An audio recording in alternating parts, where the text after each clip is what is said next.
medyo gabi na nga guys eh. Na ano ko eh, ito pa ito.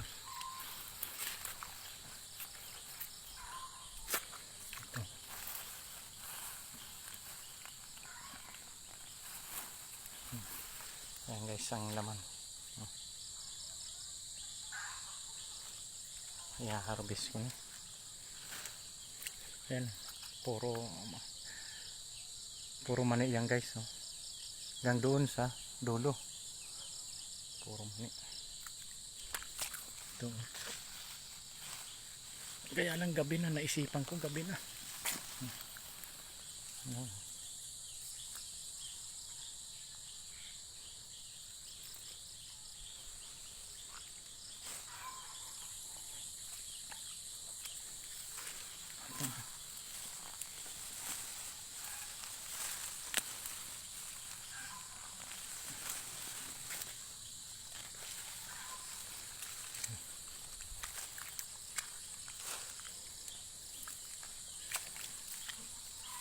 Gabi na guys, kaya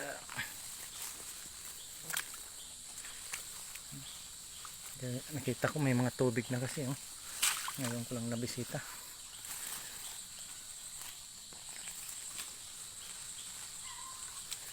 Buti may mga nakukuha pa guys oh.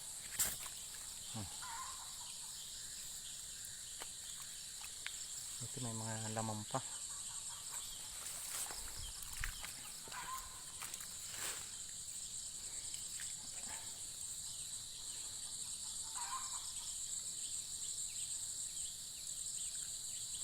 Buti may mga laman pa yung mani.